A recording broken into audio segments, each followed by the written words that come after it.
اعوذ باللہ من الشیطان الرجیم، بسم اللہ الرحمن الرحیم۔ آج ہم سورۃ البقرہ کی آیت نمبر 188 سے 192 تک ہم سبق پڑھیں گے، ٹھیک ہے؟ چلے سبق کا آغاز کرتے۔ بڑا آج بہترین سبق ہے، سبق تو جو روز ہی ہم پڑھتے ہیں، قرآن سارا ہی باعث ہدایت ہے، باعث رحمت ہے، باعث برکت ہے۔ تو آج کے سبق میں کچھ اہم چیزیں جنہیں ہم ڈسکس کریں گے، چلیں سبق آغاز کرتے ہیں۔ وَلَا تَأْكُلُوا أَمْوَالَكُمْ، نہ تم کھاؤ اپنے مالوں کو، بینکم آپس میں، بالباطل باطل طریقے سے، وَتُدْلُوا بِهَا إِلَى الْحُكَامِ، تم لے جاتے انہیں حاکموں کی طرف، لِتَأْكُلُوا فَرِيقًا مِّنْ أَمْوَالِ النَّاسِ، تاکہ تم لوگوں کے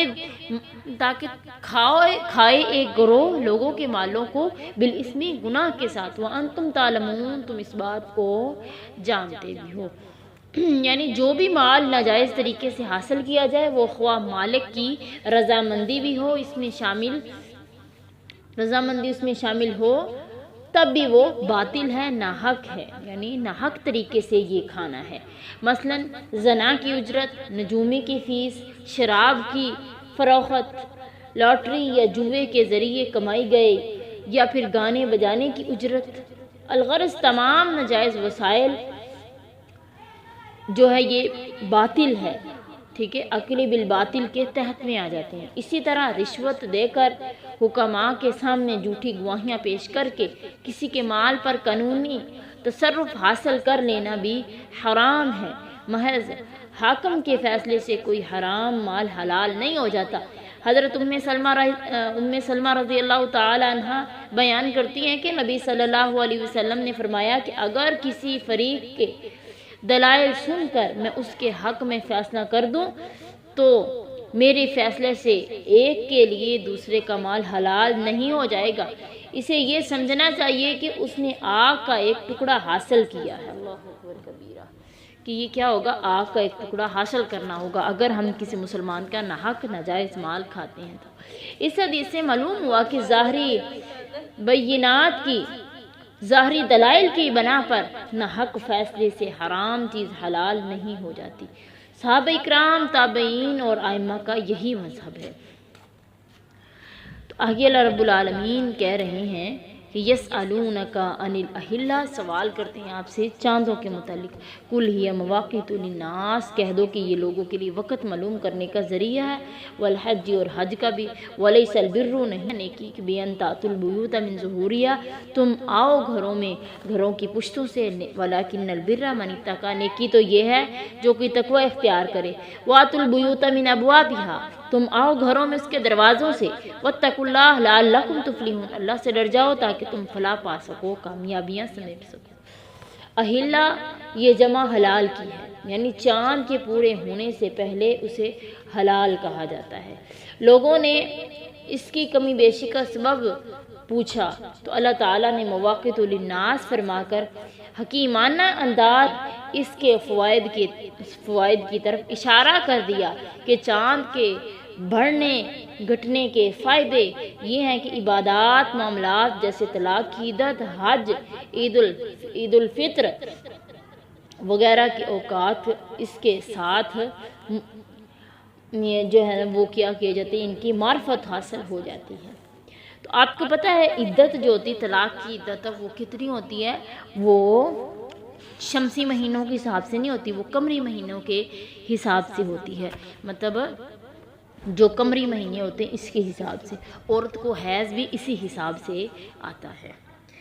اور چاند کے اور بھی کیا فائدے ہیں؟ جن دنوں میں چاند بڑھتا ہے ان دنوں میں پھلوں میں رس تیزی سے بڑھتا ہے۔ یہ پھل پکتا جو ہے یہ سورج کی روشنی سے ہے، لیکن پھل کے اندر جو مٹھاس پیدا ہوتی ہے وہ کس کے ذریعے ہوتی ہے؟ وہ چاند کے ذریعے ہوتی ہے۔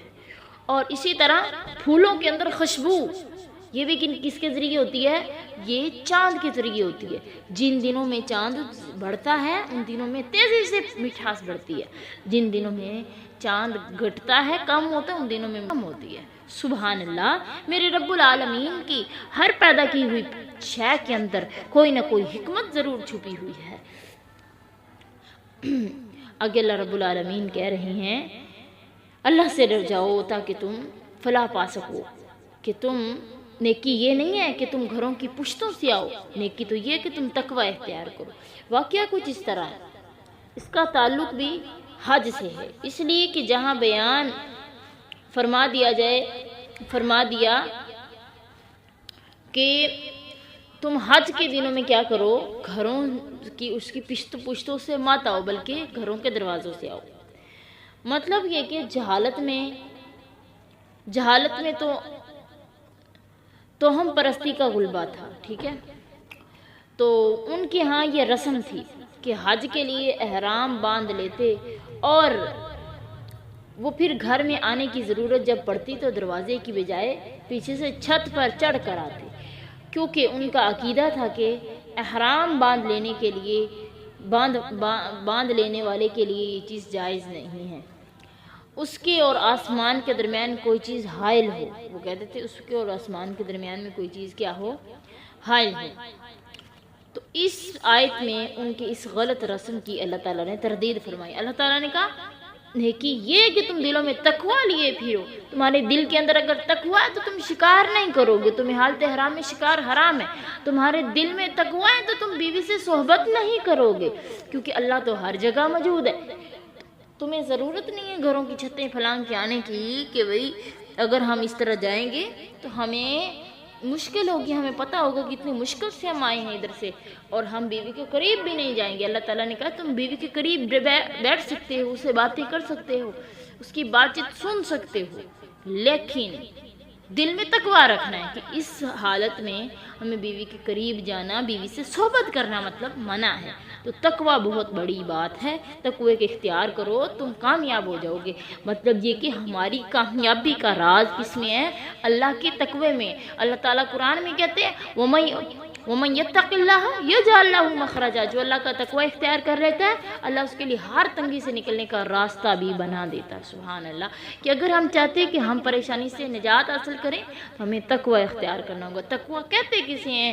کہ ہر وقت حاضر میں غائب میں ہر وقت سوچنا کہ اللہ ہمیں دیکھ رہا ہے، اللہ کی ذات ہمیں دیکھ رہی ہے، یہ والا کام اسے ناپسندیدہ ہے۔ تقوی کیا ہے؟ کہ اپنی خواہشات کو، اپنی تمناؤں کو اللہ تعالیٰ کی مرضی کے مطابق کر لینا، یہ تقوی، جس بندے نے تقوی اختیار کر لیا وہ کامیاب ہو گیا۔ آگے اللہ رب العالمین کہہ رہے ہیں وَقَاتِلُوا فِي سَبِيلِ اللَّهِ، جہاد کرو اللہ کے راستے میں، الذین، ان لوگوں سے کہ یقاتلونکم، جو تم سے لڑتے ہیں، وَلَا تَعْتَدُوا، زیادتی مت کرو، إِنَّ اللَّهَ لَا يُحِبُّ الْمُعْتَدِينَ، اللہ تعالیٰ زیادتی کرنے والوں کو پسند نہیں کرتا۔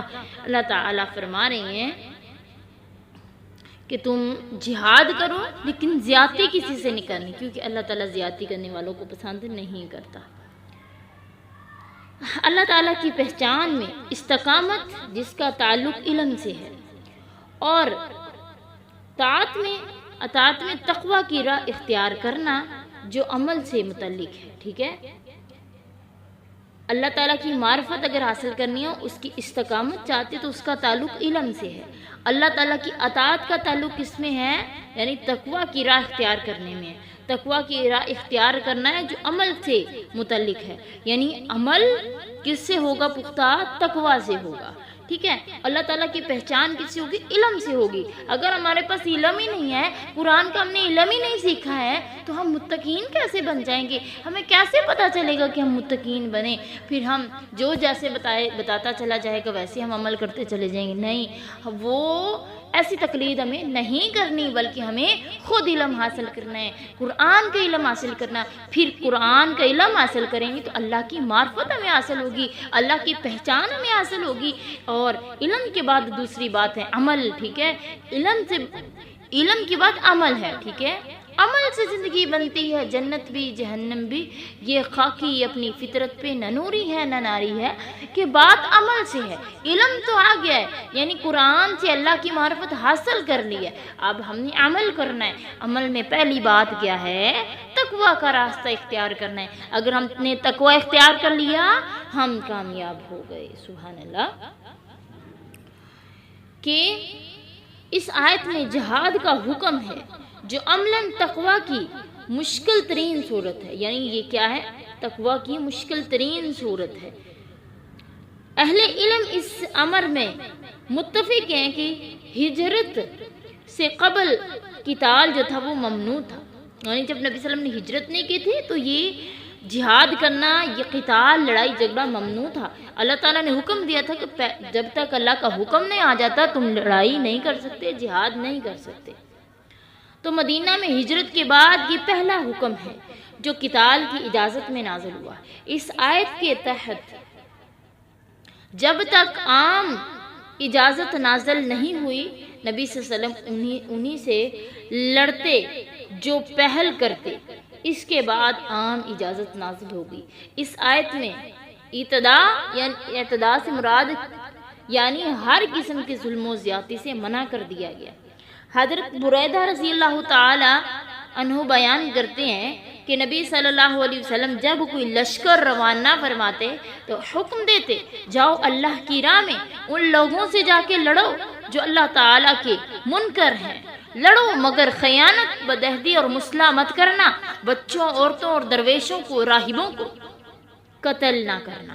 معلوم ہوا کہ یہ جملہ پر اعتداء میں داخل ہے جس سے منع فرما دیا گیا ہے۔ تو اللہ تعالیٰ نے صحابہ اکرام کو نبی صلی اللہ علیہ وسلم کے ذریعے، صحابہ اکرام کو صحابہ کے ذریعے ہم تک یہ علم پہنچا کہ اللہ تعالیٰ نے کہا کہ اگر تم پر کوئی زیادتی نہیں کرتا تم اس پر زیادتی مت کرو، اگر تم سے لڑائی کرتا اس کے ساتھ اتنی لڑائی کرو جتنی وہ تم سے لڑائی کرتا ہے۔ اللہ تعالیٰ کو زیادتی کرنے والے لوگ پسند نہیں ہیں۔ اللہ اکبر کبیرہ۔ آج ہم کیا کرتے ہیں؟ ہم کہتے ہیں کہ اگر ہمیں کوئی اینٹ مارے گا تو پتھر سے جواب دیں گے۔ نہ، میری پیاری عزیزہ، اسلام ہمیں اس بات کی تلقین نہیں کرتا، اسلام ہماری اس بات کی تربیت نہیں کرتا۔ اسلام ہمیں کہتا ہے اگر تمہارے ساتھ کوئی برا کرے، برائی کا جواب برائی سے نہیں، برائی کا جواب اچھائی سے دینے والے بنو۔ ہمارے نبی کی زندگی ہمارے لیے بہترین نمونہ ہے۔ ہمارے نبی صلی اللہ علیہ وسلم نے ہمیں دکھایا ہے، بتایا ہے، کر کے دکھایا ہے، قولن فعلن ہر طرح بتایا ہے کہ برائی کا جواب برائی سے نہیں بلکہ حسن اخلاق سے دینا ہے۔ سبحان اللہ۔ پیاری عزیزہ، نبی صلی اللہ علیہ وسلم روز گلی سے گزرتے، ایک بڑی عورت کیا کرتی؟ نبی صلی اللہ علیہ وسلم پر روز کوڑا دان میں ڈال کے کوڑا پھینکتی، نبی صلی اللہ علیہ وسلم کے سر پہ پھینکتی۔ 2-4 دن گزرے، نبی صلی اللہ علیہ وسلم نے دیکھا کہ وہ بڑھیا اب نہیں پھینک رہی کوڑا، تو نبی صلی اللہ علیہ وسلم اس کے گھر میں گئے، اس کی عیادت کے لیے گئے، اور جب اس عورت نے نبی صلی اللہ علیہ وسلم کو دیکھا تو وہ گھبرا گئی، اللہ کہ آج میری شامت آ گئی، محمد بدلے لینے آ گیا میرے سے صلی اللہ علیہ وسلم۔ لیکن نبی صلی اللہ علیہ وسلم نے کیا کیا؟ اس بڑھیا کے گھر کی صفائی ستھرائی کی، اس کو کھانا کھلایا، پانی پلایا، تو ثمر کیا ملا اخلاق کا کہ برائی کا جواب اچھائی سے جب دیا تو اللہ نے بدلہ کیا دیا کہ وہ عورت کلمہ پڑھ کے مسلمان ہو گئی۔ اللہ کے نبی کے کتنے ہی ہمارے پاس واقعات موجود ہیں۔ اسی طرح ایک اور واقعہ ہے کہ نبی صلی اللہ علیہ وسلم بے آسروں کے آسرا انہیں دیتے تھے۔ ایک دن ایک بڑھیا اپنا سامان لے کے ایک بستی سے دوسری بستی کی طرف جا رہی تھی، تو نبی صلی اللہ علیہ وسلم نے دیکھا کہ وہ عورت اپنا سامان اٹھا نہیں پا رہی۔ نبی صلی اللہ علیہ وسلم نے اس کا سامان اٹھایا اور سفر شروع کر دیا۔ وہ عورت سارے راستے کہتی گئی کہ مکہ کے اندر ایک جادوگر ہے، ایک کاہن ہے، ایک جادوگر ہے جو لوگوں کو جادو کرتا پھر رہا ہے۔ نبی صلی اللہ علیہ وسلم کو گالیاں دے رہی تھی، محمد صلی اللہ علیہ وسلم کو گالیاں دے رہی تھی، اور نبی صلی اللہ علیہ وسلم خاموشی سے سنی جا رہے تھے۔ نبی صلی اللہ علیہ وسلم نے جب اس کا مقام آیا نا، جب اس کا گھر آ گیا، اس کا سامان ادھر رکھا اور کہنے لگی، اے جانے والے مجھے اپنا نام تو بتاتا چلا جا، اے جانے والے تو نے میرے ساتھ خیر خواہی کی ہے، میں بھی تیرے ساتھ خیر خواہی کرنا چاہتی ہوں کہ مکہ کے اندر ایک شخص ہے جس کا نام محمد ہے، اس سے بچ کے رہنا، کہیں تجھے بھی وہ اپنے جادو کے اندر نہ تجھ پہ جادو اپنا کر دے، تو اے جانے والے اپنا نام تو بتاتا چلا جا۔ نبی صلی اللہ علیہ وسلم نے کہا، اے بڑھیا ماں، اے ماں، تو جس کو جادوگر کہہ رہی ہے میں وہی محمد ہوں صلی اللہ علیہ وسلم۔ وہ عورت کہتی ہے تو اتنا اچھا انسان ہے، تو بے آسروں کا آسرا بننے والا ہے. تو نے تو سارے راستے میرا اتنی زیادہ میری پریشانی کو دور کیا. تو ایسا نہیں ہے جیسے لوگ بتاتے ہیں. تو کیا ایسا کرتا ہے؟ تیرا مشن کیا ہے کہ لوگ تجھے جادوگر کہتے ہیں؟ نبی صلی اللہ علیہ وسلم نے کلمہ پڑھا، وہ بھی کلمہ پڑھ کے مسلمان ہو گئی. یہ تھا برائی کا جواب اچھائی میں دینے کا ثمر. تو پیاری عزیزہ، ہمیں بھی ایسا کرنا ہوگا کہ اگر ہمارے ساتھ کوئی برا کرے تو ہمیں اچھا کرنا ہوگا. دیکھیں نا، بہار میں تو پھول اگتے ہی اگتے ہیں. خزاں کے موسم میں پھول لگے تو وہ بڑی بات ہوتی ہے. ٹھیک ہے، وہ کسی نے کہا نا، بڑا پیارا شعر ہے، کسی نے کہا ہے کہ خزاں کی رت میں گلاب لہجے بنا کے رکھنا کمال یہ ہے، ہوا کی ضد میں دیا جلانا جلا کے رکھنا کمال یہ ہے. ویسے تو ہم دیا جلا لیتے ہیں، آگ جلا لیتے ہیں، آگ روشن کر لیتے ہیں، لیکن جب ہوا چل رہی ہو تب آگ کو جلانا کمال کی بات یہ ہے. اچھوں کے ساتھ تو ہر بندہ اچھا بن سکتا ہے، بروں کے ساتھ اچھا بنے تو کمال کی یہ بات. اللہ تعالیٰ ہمیں اچھا اخلاق عطا کرے. آگے اللہ کہہ رہے ہیں وَقْتُلُوهُمْ قتل کرو انہیں، حَيْثُ ثَقِفْتُمُوهُمْ تم جہاں بھی انہیں پاؤ، وَأَخْرِجُوهُمْ مِنْ حَيْثُ أَخْرَجُوكُمْ نکالا انہیں جہاں سے انہوں نے تمہیں نکالا. وَالْفِتْنَةُ أَشَدُّ مِنَ الْقَتْلِ فتنہ زیادہ سخت ہے قتل سے. وَلَا تُقَاتِلُوهُمْ عِنْدَ الْمَسْجِدِ الْحَرَامِ نہ قتل کرو انہیں مسجد حرام کے پاس. حَتَّى يُقَاتِلُوكُمْ فِيهِ یہاں تک کہ وہ تم سے یہاں تک کہ وہ تم سے لڑائی کریں. یعنی وَلَا تُقَاتِلُوهُمْ نہ تم ان سے لڑائی کرو مسجد حرام کے پاس جب تک وہ تم سے لڑائی نہیں کرتے. فَإِنْ قَاتَلُوكُمْ اگر وہ تم سے لڑیں فَاقْتُلُوهُمْ تو تم انہیں قتل کر ڈالو. كَذَلِكَ جَزَاءُ الْكَافِرِينَ یہی بدلہ ہے کافروں کا. اللہ اکبر کبیرہ. نبی صلی اللہ علیہ وسلم نے جب مکہ فتح کیا تو اس آیت کے تحت حرم مکہ میں ہر شخص کو نکال دیا جو اسلام نہ لایا. پھر حرم مدینہ سے بھی یہود کو جلا وطن کر دیا اور فرمایا اب جزیرہ عرب میں دو دین اکٹھے نہیں ہو سکتے. اب جزیرہ عرب کے اندر ایک اللہ وحدہ لا شریک کا دین اسلام رہے گا. اصل دین کیا ہے؟ دین اسلام ہے.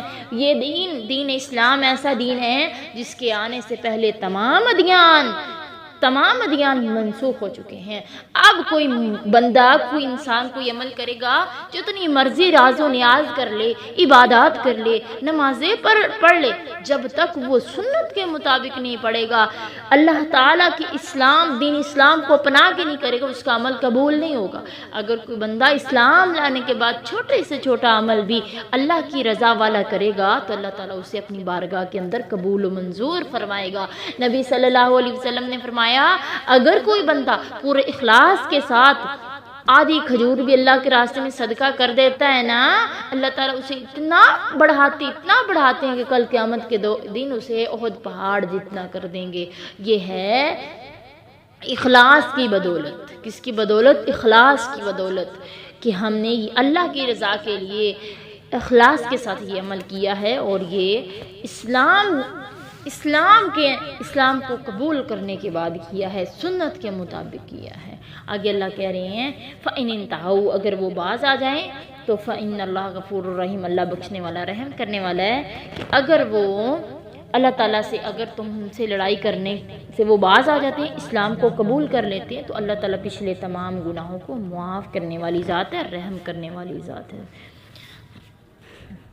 اگر کوئی بندہ اسلام قبول کر لیتا ہے اللہ تعالیٰ اس کے پہلے تمام گناہوں کو ختم کر دیتا ہے، معاف کر دیتا ہے. ٹھیک ہے، اللہ اکبر کبیرہ. نبی صلی اللہ علیہ وسلم کے پاس ایک آدمی آیا، اس نے کہا اللہ کے نبی جی میں اسلام قبول کرنا چاہتا ہوں لیکن میرے اسلام قبول کرنے کی ایک شرط ہے، کیا وہ شرط اگر قبول ہوگی تو میں اسلام قبول کروں گا وگرنہ نہیں؟ اللہ کے نبی نے کہا تیری کیا شرط ہے؟ اس نے کہا اللہ کے نبی صلی اللہ علیہ وسلم واقعہ بڑا دردناک ہے، واقعہ بڑا ہی بھیانک ہے. واقعہ کچھ اس طرح ہے، اللہ کے نبی کے گھٹنے کے ساتھ گھٹنا جوڑ کے بیٹھ جاتا ہے، سر جوڑ کے بیٹھ جاتا ہے. کہتا ہے اللہ کے نبی جی زمانہ جہلیت کا دور تھا، اللہ کے نبی جی ہر طرف ظلم و ستم کا دورہ تھا، اور عرب کے اندر اللہ کے نبی جی عرب کے اندر بیٹیوں کو زندہ درگور کر دیا جاتا تھا۔ میں نے بھی اپنی بیٹی کو زندہ درگور کیا، میں نے بھی اپنی بیٹی کو زندہ درگور کیا۔ تو اللہ کے نبی جی کیا میری توبہ قبول ہو سکتی ہے؟ کیا میرے اسلام لانے سے میرا گناہ معاف ہو سکتا ہے؟ کہتا ہے اللہ کے نبی جی میں دور دراز آؤٹ آف کنٹری میں کام کرتا تھا، بزنس کے لیے جاتا تھا، میں چھٹی پہ آیا، میری بیوی حاملہ ہوئی تو میں واپس جب جانے لگا میں نے کہا اگر بیٹی ہو تو زندہ درگور کر دینا، اسے مار دینا، لیکن ماں کا دل یہ برداشت نہ کر سکا، بچی پروان چڑھتی رہی۔ وہ آدمی کہتا ہے اللہ کے نبی جی 5-6 سال بعد جب گھر آیا، ننھی سی تتلی، ننھی سی گڑیا، ننھی سی پری میرے گھر میں چہک رہی تھی، پیاری میٹھی آواز سے گھر کو 4 چاند لگا رہی تھی۔ میں نے دیکھا، میں نے سینے سے لگا لیا، لیکن جو ہی میں گھر سے نکل کے رشتہ داروں سے ملاقات کے لیے گیا تو لوگ کہتے وہ دیکھو بیٹی والا آ گیا ہے۔ مجھے یہ بات کھا گئی، میں نے اپنی بیٹی کو پکڑا اور لے چلا۔ میں نے راستے میں جب لے جا رہا تھا تو میری بیٹی پوچھتی بابا کہاں جا رہے ہیں ہم؟ تو میں خاموشی سے سفر کرتا رہا حتیٰ کہ بیابان جنگل کے اندر آ گیا۔ اللہ کے نبی جی جنگل تو وہ نہ تھا، وہ ریتلا علاقہ تھا۔ اللہ کے نبی جی میں ایک گڑھا کھودنے لگا، میری بیٹی اپنے ننھے ہاتھوں سے سورج کی شعاؤں سے میرے چہرے کو ڈھانپتی ہے، کہتی ہے سورج میرے بابا کو گرمی لگ رہی ہے، سورج کتنی زیادہ دھوپ پھینک رہا ہے۔ میرے دل کو پھر بھی نرمی نہ پیدا ہوئی، میرا دل پھر بھی نرم نہ ہوا، میں نے اپنی بیٹی کو زندہ درگور کر دیا۔ اللہ کے نبی جی میں نے اپنی بیٹی کو زمین کے اندر، اس مٹی کے اندر، اس گڑھے کے اندر جب میں نے اسے گاڑا نا، اوپر سے مٹی پھینکنے لگا، میری بیٹی کہتی بابا مجھے چھوڑ دو، مجھے کیوں زندہ درگور کر رہی ہو، میرا کیا قصور ہے؟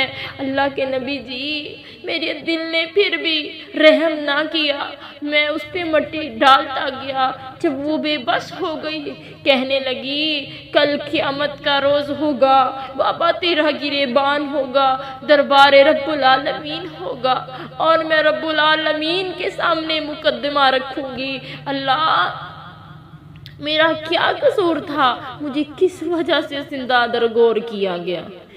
اللہ رب العالمین نے اس کے الفاظ کو قرآن میں کچھ اس طرح بیان کیا ہے وَإِذَا الْمَوْءُودَةُ سُئِلَتْ بِأَيِّ ذَنبٍ قُتِلَتْ، کہ جس وقت زندہ درگور کی گئی سوال کی جائے گی اور وہ سوال کرے گی کہ اللہ مجھے کس گناہ کے سبب مجھے زندہ درگور کیا گیا، میرا کیا قصور تھا؟ اللہ اکبر کبیرہ، وہ آدمی اپنی باتیں بتائی جا رہا ہے اور روئی جا رہا ہے۔ میرے نبی میرے مصطفیٰ جناب محمد صلی اللہ علیہ وسلم یہ واقعہ سن کر زور و کتار روئی جا رہے ہیں، نبی صلی اللہ علیہ وسلم روئی جا رہے ہیں، اور اتنی دیر میں اللہ تعالیٰ قرآن نازل کر دیتے ہیں۔ اللہ تعالیٰ نے فرمایا ان الحسنات یذہبن السیئات ذالک ذکریٰ للذاکرین، بے شک نیکیاں برائیوں کو ختم کر دینے والی ہیں، اس میں نصیحت ہے، نصیحت حاصل کرنے والوں کے لیے۔ مطلب یہ کہ اسلام لانے سے انسان کا ہر گناہ ہی اللہ تعالیٰ معاف کر دیتے ہیں۔ اللہ کہہ رہے ہیں اگر وہ باز آ جاتے ہیں تو اللہ بخشنے والا، رحم کرنے والا ہے۔ اللہ تعالیٰ ہمیں صحیح معنوں میں مسلمان اور مومن بنایا۔ آج کے سبق اتنا، آگے انشاءاللہ ہم کل کریں۔